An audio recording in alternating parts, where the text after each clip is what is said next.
리아 교회의 사자에게 편지하기를 그 눈이 불꽃 같고 그 발이 빛난 주수가 같은 하나님의 아들이 가라사대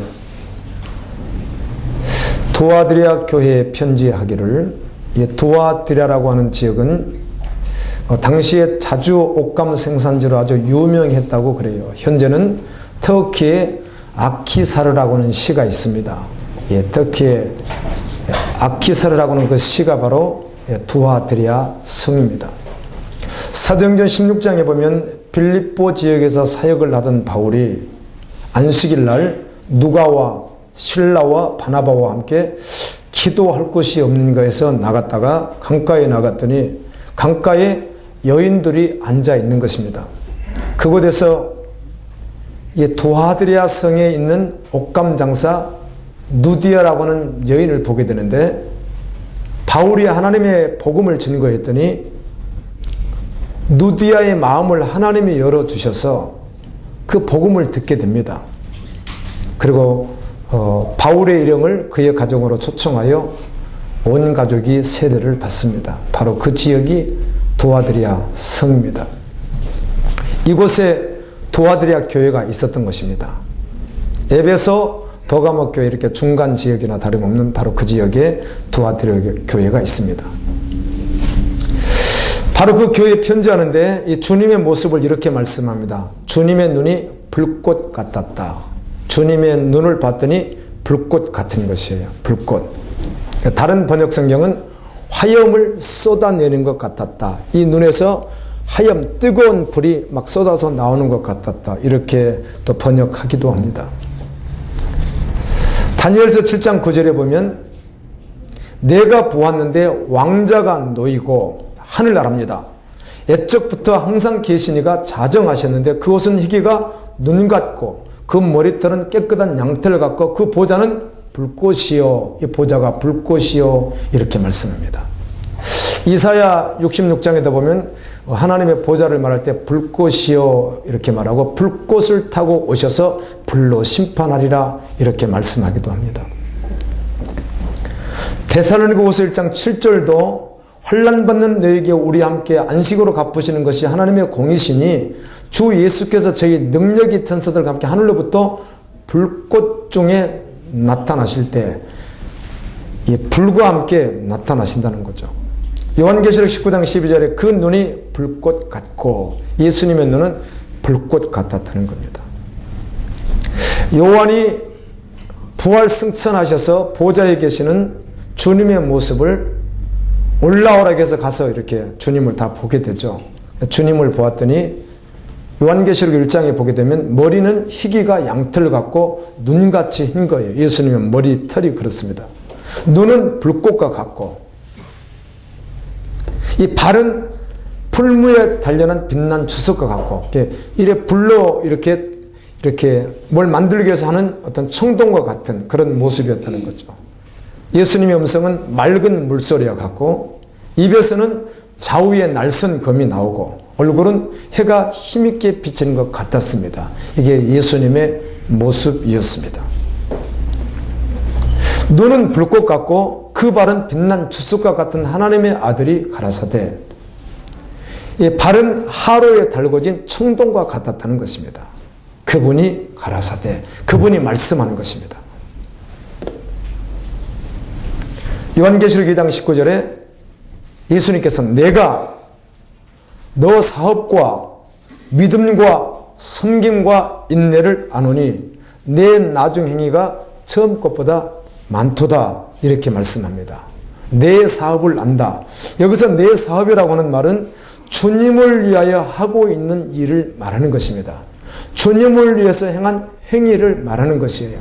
이것을 내가 알고 너가 나를 위하여 한 일을 내가 알고 너가 어떤 사랑을 가지고 사랑했는지도 알고 어떤 믿음을 가지고 있었는지 그리고 어떻게 섬겼는지 어떻게 인내하고 있는지를 내가 안다. 그런데 너희들 처음에 나를 위해서 했던 일들 사랑했던 건 믿음, 섬김, 인내보다 날이 갈수록 더 많이 하고 있다. 잘했다 그 말이죠. 이 두아드리아 교회를 주님이 아시면서 하시는 말씀을 가만히 보게 되면 보통 그리스도인이 아니죠. 주님을 위하여 행위가 있었는데, 사업을 하고 있었는데 그 일이 가면 갈수록 더 확장되어지고 더 많이 하고, 사랑도 더 많이 하고, 믿음도 더 깊어지고, 섬김도 인내도 훨씬 더 많아졌다는 것이에요. 처음보다 나중에 훨씬 나아졌다, 이렇게 주님은 말씀해 줍니다. 그러나 2장 20절에 그러나 그렇게 했음에도 불구하고 그러나 내게 책망할 일이 있노라. 자칭 선지자라는 여자 이세벨을 내가 용납하미니 그가 내 종도를 가르쳐 깨어 행음하게 하고 우상의 제물을 먹게 하는도다. 이 정도로 믿음 생활을 했는데, 이만큼 믿음 생활을 했는데, 보통 교회에서 보기 드문 신실한 그리스도인으로 그렇게 모든 것이 보여지고 평가되어지는데, 그러나 내게 책망할 것이 있다. 그런데 책망으로 끝나지고 너가 책망을 하는데 너가 회개하고 돌이켜서 온전히 가지 아니하면 너희 자식을 죽이겠고 너희들은 심판하겠다, 이렇게 말씀하시는 거예요.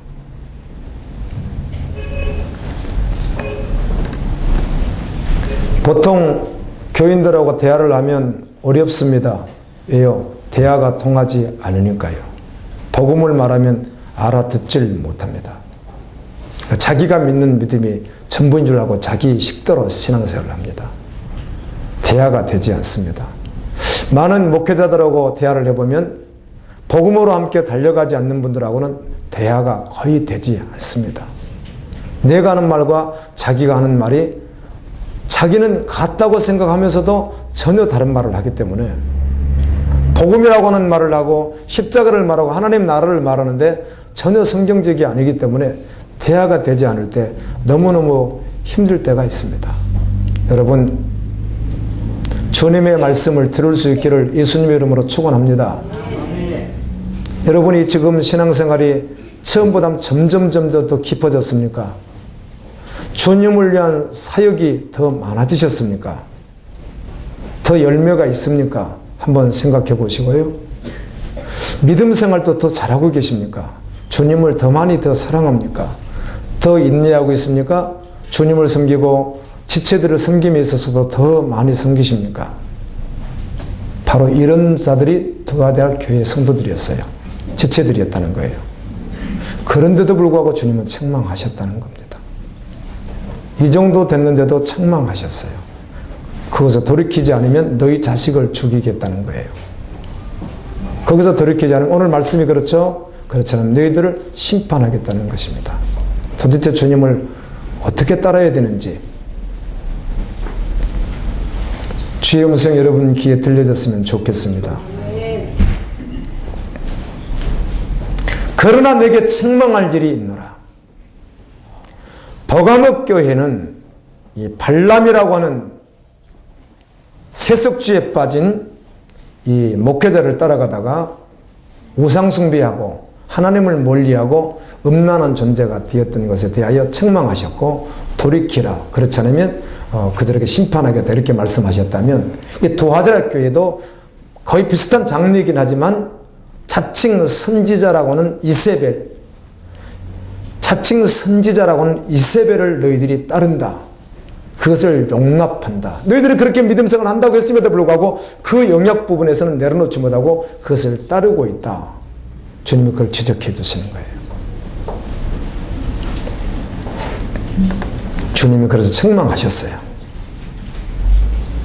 내가 책망할 일이 있노라. 자신을 가리켜 예언자라고 하는 여자 이세벨을 용납함으로 그 자칭 그 선지자가 예수님의 종들, 즉 목회자 성도들을 깨워서 막 가르치고 깨워서 종교생활은 열심히 하는데 십자가를 버리게 하는 거예요. 좁은 길, 믿음의 길, 실제적인 주님을 따르는 길은 따라가지 못하게 하는 거예요.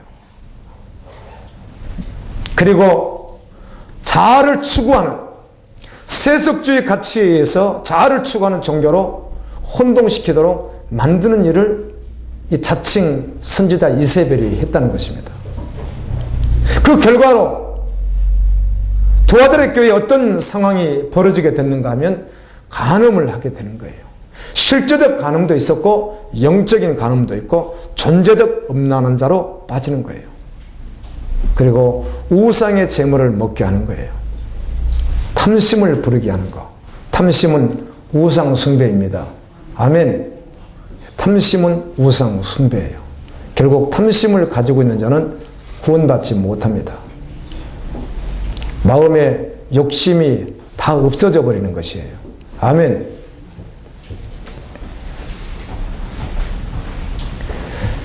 이 간음 문제가 심각하죠. 예수님은 마지막 때에 대하여 이렇게 말씀합니다. 악하고 음란한 시대이다. 이렇게 말씀합니다. 역사일의 간음은 언제나 존재했으나 지금은 이게 확장이 되어버려서 죄의 확장성이죠. 계속 확장되어 버립니다. 죄가. 이 기혼자들, 결혼한 남녀입니다. 결혼한 사람들입니다. 기혼자들을 연결해 줘서 둘이 교제하게 하는 사업이 한국에 상륙을 했습니다. 세계 이용자가 2,500만 명 정도 되는데 이미 한국에도 수십만 명이 넘게 가입이 되어 있는데 이건 비밀리에 운영됩니다. 결혼한 사람들끼리 서로 교제하게 만들어주는 사이트예요. 철저히 비밀리에 진행되기 때문에 자기만 노출 안 시키면 이건 비밀이 보장이 돼요. 그래서 유부남, 유부녀가 교제를 하는 거죠. 뭐 언제나 있어 왔지만 이제는 이게 사이트가 아예 공개적으로 이렇게 운영된다는 겁니다. 돈을 받고. 가정이 정말 문제입니다. 아멘. 가정이 문제입니다. 앞으로 더욱 가정을 파괴하기 위하여 사단이 더욱 일할 것입니다. 가정을 지켜야 합니다. 자녀들을 지켜야 합니다. 믿음으로 지켜야 합니다. 이런 모든 것들을 교회가 용납하고 있었다는 것입니다. 이세벨은 엣바알을 숭배하던 나라의 사람입니다. 그런데 그가 이스라엘로 왕에게 시집을 오게 되죠. 그렇게 와서 우상을 숭배하게 하고 이스라엘의 많은 사람들을 타락시키고 하나님을 섬기는 유일신 신앙 사상에서 다신으로 이끌어갔고 혼동시켜버리는, 그리고 극기하는 참 선지자들은 잡아 죽이는 이런 참혹한 일을 했던 여인이 이세벨입니다. 그런데 이 여인과 같은 그런 사단에게 잡힌 자가 두아드라 교회 안에 있었다는 것입니다. 그 지역에 존재하고 있었다는 것이죠. 이 이세벨이 하는 일은 하나님의 종도를 타락시키는 것이었어요. 그래서 음란하게 만드는 거예요. 탐심을 조장하고 세속가치에 빠지게 만드는 거예요. 종교의 모습과 프로그램과 모든 것은 다 갖추고 있는데 실상은 십자가가 없는 거예요. 그래서 온전히 주님을 섬기는 것이 아니라 세상과 적당히 타협해도 되는 것처럼 계속 세속가치로 물들게 했던 것이에요. 예수님께서 이렇게 말씀합니다. 그 이세벨 선지자에게 21절에 또 내가 그에게 회개할 기회를 주었으되 그 음행을 회개하고자 아니하도다. 주님은 그 거짓 선지자, 교인들을 타락시키는 그도 회개할 기회를 주었다는 거예요. 충분히 주셨을 거예요. 충분한 시간을 주셨을 거예요. 충분한 말씀을 주셨을 거예요. 충분한 모든 것들을 주셨을 거예요. 누가복음을 말씀 묵상하다 보았더니 예수님께서 벳세다, 이 벳세다는 베드로, 요한, 야고보 이 사람들의 고향이잖아요. 가버나움 지역이죠. 이곳에 갔는데 예수님을 배격하는 거예요. 그래서 예수님께서 하시는 말씀이 오히려 소돔이, 두로와 시돈이, 이 두로와 시돈과 소돔은 끊임없이 하나님을 대적했던 지역들이거든요. 그들이 망했는데 내가 이만큼 말씀하고 내가 이만큼 사역을 그곳에서 했더라면 그들은 회개했을 것이다.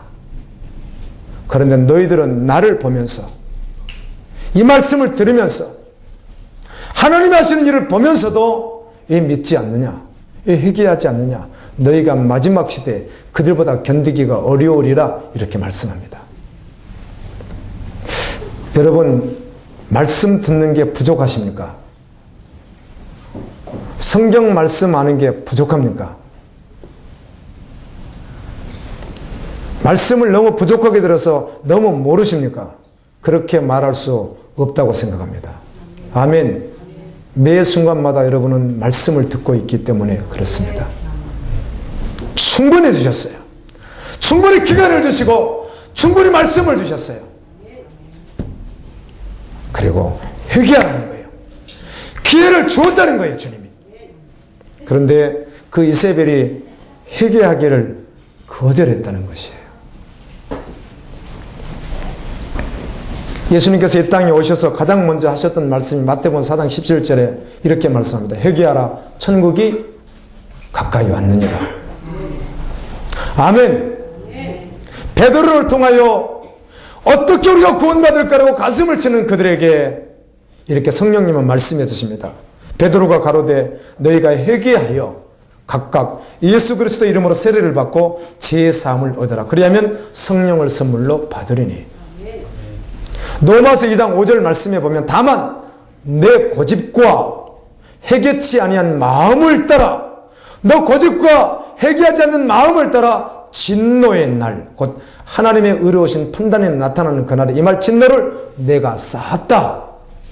너가 회개하지 않았느냐? 회개하러 그렇게 기회를 줬고 그렇게 말씀하셨고 충분히 하셨는데 그건 네 고집 때문이었다고. 네가 그걸 거절했다고.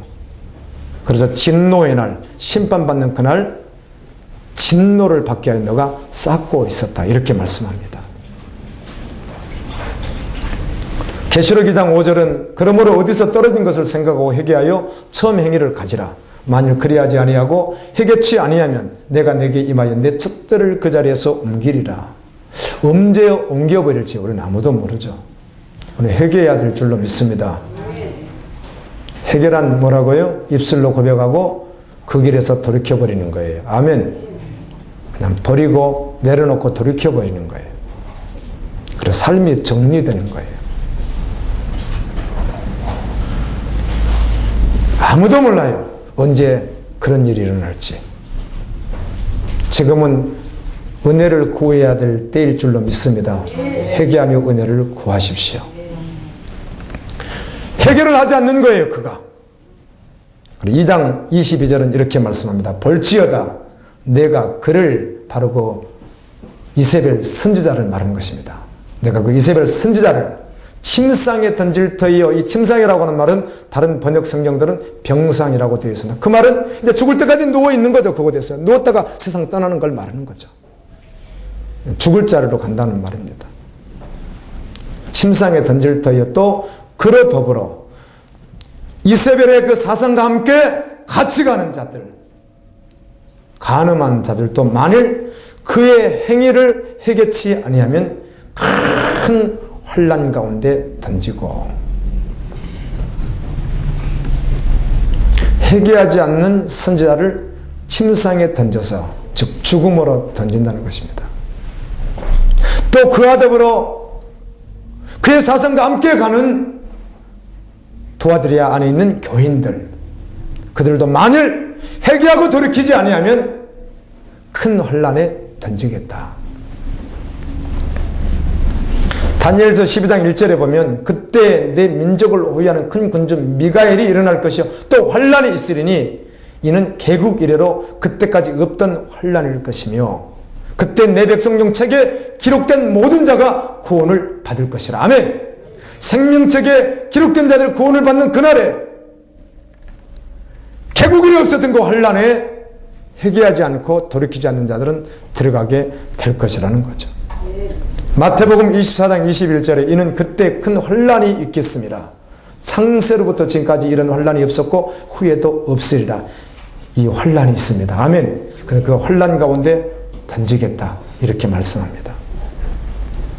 그리고 2장 23절에서는 또 내가 사망으로 죽음으로 그의 자녀를 죽이리니 모든 교회가 나는 사람의 뜻과 마음을 살피는 자인 줄 알지라. 내가 너희 각 사람의 행위대로 갚아주리라. 여기서 비단 죽인다는 것은 사고로 죽고 질병으로 죽고 뭐 떨어져 죽고 이런 걸 말하는 게 아니잖아요. 뭐가 죽는다는 거예요? 그의 영혼이 지옥 간다는 거 아니겠어요? 아멘. 너가 얘기하지 아니하고 부모인 너가 얘기하지 않고 여전히 그 길을 가고 여전히 너희 자녀가 그걸 따르는 한 그 자녀들은 어떻게 되리라? 영원히 사망을 받으리라. 그 말을 하는 것이죠. 회개하지 아니하고 이세벨과 함께 음란하고 우상 제물을 먹으며 그렇게 살아가면서 출생되는 자녀들, 그들에게서 태어나는 자녀들, 그들은 영원히 사망을 받는다.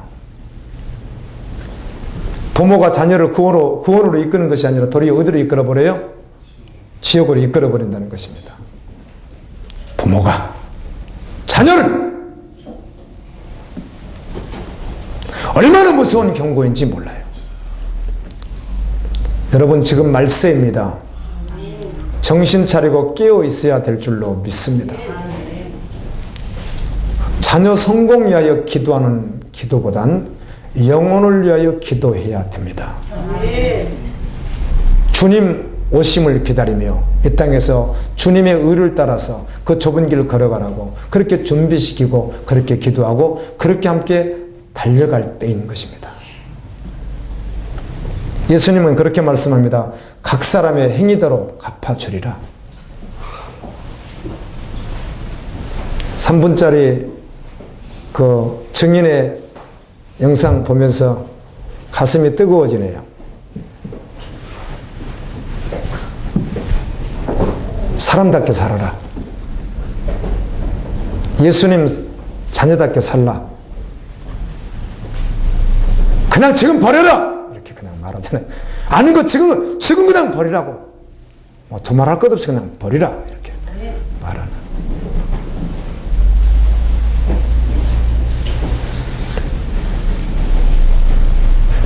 그 두 사람의 또 떠났던 증인이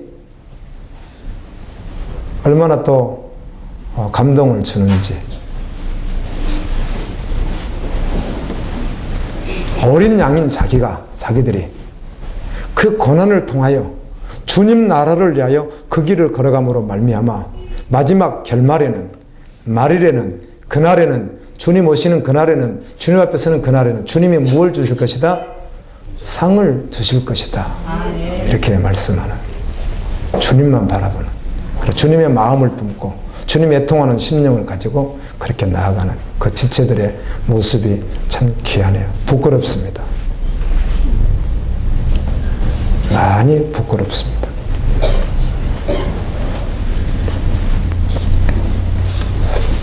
요한계시록 2장 12절에 또 내가 보니 죽은 자들이 물음대수하고 그 보좌 앞에 섰는데 책들이 펴있고 또 다른 책이 펴졌으니 곧 생명책이라. 죽은 자들이 자기 행위를 따라 책들에 기록한 대로 심판을 받으니. 아멘. 보라 내가 속히 오리니 내가 줄 상이 내게 있어 각 사람에게 그의 일한 대로 갚아 주리라. 이렇게 말씀하시고 요한계시록 2장 24절에서는 두 아들에게 남아있어 이 교훈을 받지 아니하고 소위 사탄의 기쁜 것을 알지 못하는 너에게 말하노니 다른 짐으로 너에게 지울 것이 없노라. 그 두 아들의 교회 안에 이세벨을 따르는 세속화된 적당주의 그리고 우상을 숭배하듯 담심을 가지고 자기를 추구하며 십자가 없이 믿음 생활하는 자들이 있는 반면에 그들과 다르게 그 가운데 남은 사람들 그들은 그 교훈을 받지 않고 사탄이 이끄는 길을 걸어가지 않고 믿음을 지켜나가는 자들이 있었다는 것입니다. 아멘. 아멘. 아멘. 이 말씀을 다른 번역 성경은 이렇게 번역해 줍니다. 2장 24절 말씀이 두아들에 있는 사람들 가운데 거짓 선지자의 가르침을 받아들이지 않는 사람들, 그런 것을 받아들이지 않고 오직 주님을 따라가는 거룩한 무리들, 곧 사단의 깊은 흉계에 물들지 않는 사람들, 너희 남은 사람들에게 예수님께서 말씀합니다. 내가 말한다. 가르침을 받지도 아니하고 사단의 깊은 흉계에 물들지도 않고, 그리고 믿음을 지키는 남은 자 너희에게 말한다. 내가 너에게 다른 짐 지우지 않겠다. 나 끝까지 믿음 지켜라. 아멘. 끝까지 믿는 그 믿음 붙들고 있어라. 이렇게 말씀합니다. 여러분, 주님을 위해 살기로 결론 내십시오. 결정하십시오. 혼동하지 마십시오. 이제는 믿음으로 걸어가십시오. 믿음이 아닌 것 주님이 가르쳐 주시면 아파도 버리십시오. 잘라내십시오. 그것이 여러분의 영혼을 망하게 하는 것이기 때문에 그래요. 분별 잘 해야 될 줄로 믿습니다. 저도 과거에는 배운 대로 인용해서 설교를 하다 보니까 설교의 대상에 따라 각각 접근이 달라야 된다, 이렇게 들었습니다. 그래서 직업에 따라 설교하고 학력에 따라 설교하고 문화에 따라 설교해야 된다. 사실 이 말씀을 전함에 있어서 그들의 언어를 바꾸는 것은 이해가 되죠. 그러나 본질은 절대로 바꿀 수가 없습니다. 그런데 본질까지 바꿔버렸던 것이죠. 그럴 수 없는 거죠. 언제 어디서도 대상이 누구이든지 상관없이, 그가 어린이든 유치부든 노인이든 상관없이 언제 어디서도 말씀은 십자가의 복음을 전하는 것이에요. 그리고 하나님의 나라를 전하는 거죠. 그러니까 천국과 지옥을 또 전하는 것이고요. 그래서 주님 다시 오심을 전하고요. 주님이 원하시는 그 의의 길을 전하고요. 주님이 무엇을 원하시는지 그것을 전하는 것이죠. 그리고 말씀을 전하는 가운데 복음 위하여 살 수 없는 것을 전하고 말씀이 실제되어 살아야 된다고 전할 수밖에 없는 것이죠. 말씀 따로 삶 따로일 수 없는 것이죠.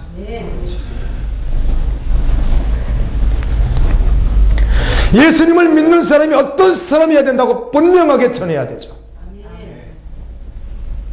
예수님을 믿는 사람은 세속 가치를 완전히 다 내려놓고 언제 어디서도 진리가 결론이라고 전해야 되는 것이죠.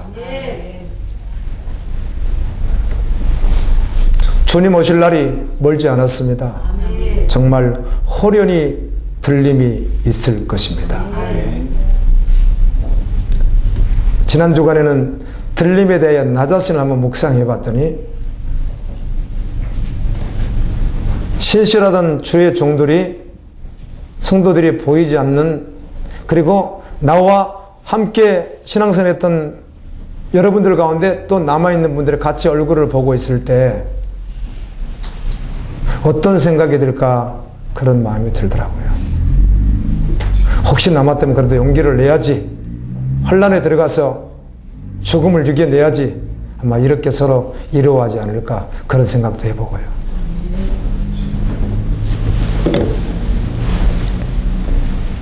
두 사람이 밭에 있다가 한 사람이 데려감을 당할 때 한 사람은 버림을 당하는 거예요. 교회에서 함께 신앙생활을 하고 있는데 한 사람이 데려감을 당할 때 한 사람은 남겨둠을 당하는 거예요.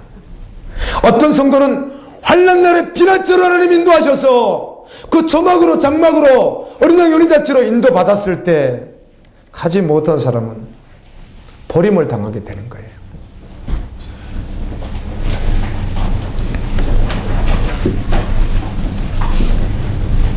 역사 일에 한 번도 보지도 못하고 경험하지도 못했던 하나님의 진노의 제약이 마지막 때 임할 때 사람들이 죽으려고 해도 죽지도 못하는 시대가 온다고 성경 그렇게 말합니다.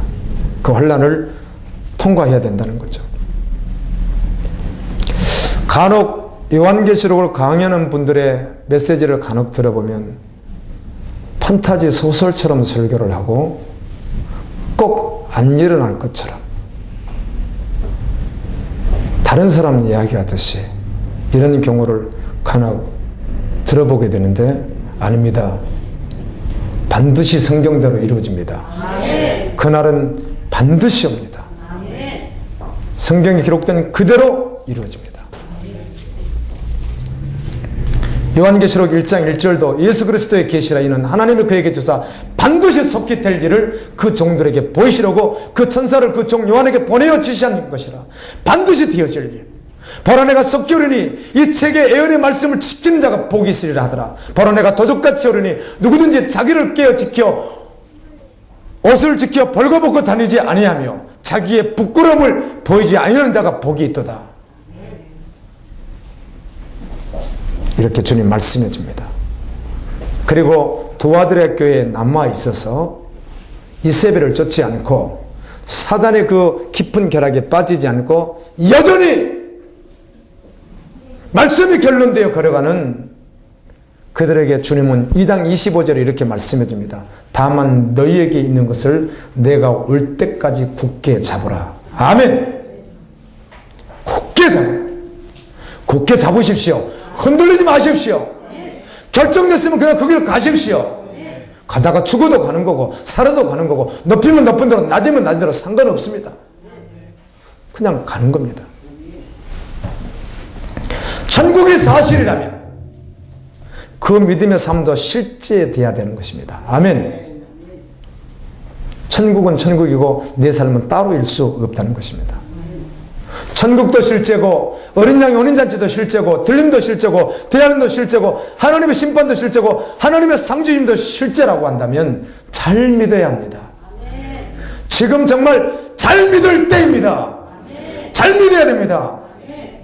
주님 올 때까지 그날까지 잘 믿어야 됩니다. 믿음을 더욱 굳게 해야 됩니다.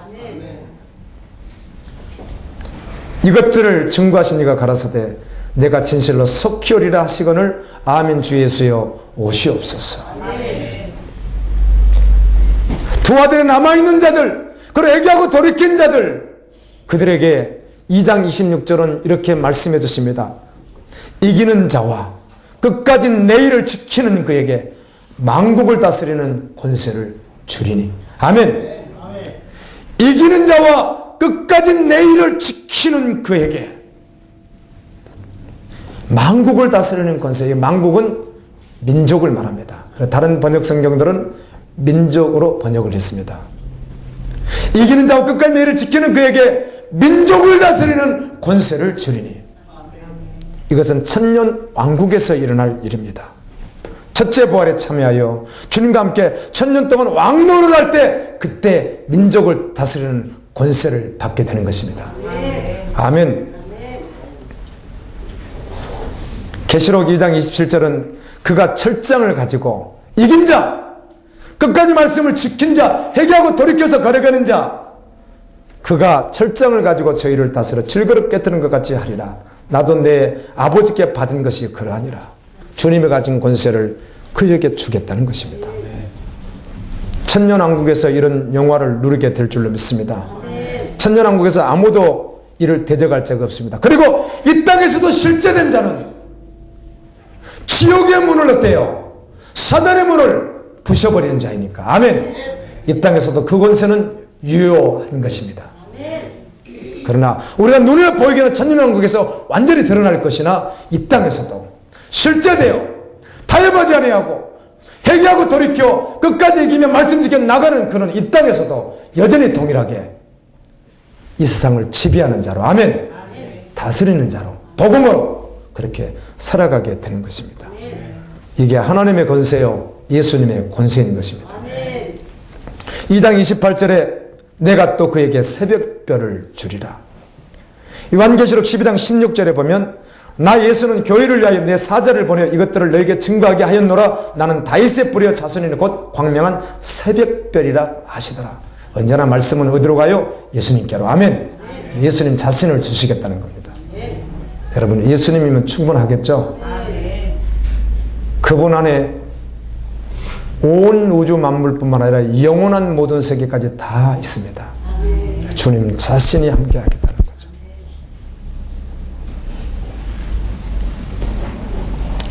이것이면 여러분 충분하지 않습니까?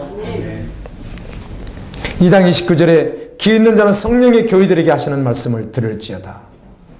성령이 교회들에게 하는 말씀, 바람처럼 들려지는 말씀. 바람은 손으로 잡을 수 없으나 바람이 존재하는 것과 같이 말씀을 통하여 바람처럼 들려지는 그 말씀이 들리면 복입니다. 깨달으면 복입니다. 믿어지면 복입니다. 분별하면 복입니다. 결정되어지고 실제되어지면 복인 것입니다. 지금은 마지막 시대입니다.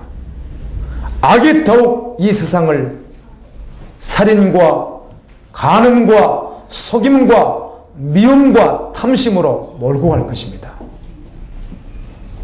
성경은 이 세상이 하나님의 심판대를 향하여 전진하고 있다고 그렇게 기록해 주고 있습니다. 하나님께서는 얼마간의 기간 동안 이 세상에 악이 아주 득세하도록 허용하셨어요. 하나님이 허용하신 거예요. 그래서 사단이 마지막에 악을 강물처럼 토해내는 거예요. 그런데 하나님이 허용하셨어요. 악이 이 땅 가운데 가득 넘칠 때, 악이 더러워질 대로 더러워질 때 하나님의 사람들이 이 세상에 소망이 없음을 알고 더욱 주님께로 돌이키는 일들이 일어날 거라고요. 아멘. 세상이 악해지면 악해질수록 악에 빠지는 것이 아니라 하나님의 사람들 그리스도의 신부들은 더욱 이 세상에 소망이 없음을 알고 악해짐을 알고 그때 비로소 더욱 아버지께로 돌아올 것이에요. 그래서 주님은 허용하시는 거예요. 주님은 곧 오십니다. 주의 약속이 더딘 것은, 주님 오심 심판이 더딘 것은 주님은 회개하고 돌이키기를 원하셔서 주님의 긍휼이 기다리시는 거예요. 그러나 그때는 언제인지 우리는 알 수 없습니다. 그날은 오기 때문입니다. 하나님의 은혜의 때가 지나면 심판이 있습니다. 지금은 마지막 수수의 때인 것입니다. 이 마지막 때 우리는 진실로 회개하고 말씀 앞에 서야 합니다. 거룩하신 하나님 앞에 서야 합니다. 그리고 진리가 결론이 되어 달려가야 합니다. 그렇게 결정되어져야 합니다. 최근에 그 3명의 북한 성도들이 목사 안수를 받고 북한으로 파송을 받아 떠났습니다. 이들은 돈을 벌기 위하여 중국 친척집이나 아니면 몰래 산이나 강을 건너서 죽음의 사선을 넘어서 이렇게 온 사람들이에요. 그런데 그런 과정에서 선교사님들을 만나게 되는 겁니다. 전도자들을 만나게 돼서 복음을 듣게 되니까 생명이 바뀌어버리는 거예요. 가족의 생계를 유지하기 위하여 넘어왔다가 복음을 받으니까 생명으로 바뀌는 거죠. 그리고 그분들 가운데 선출된 분들이 새벽 4시에 기상해서 밤늦은 시간까지 매일 말씀과 기도와 성경 공부, 그래서 목회자의 그 훈련을 받는 것이죠. 그렇게 훈련을 받고 3명이 마쳤어요.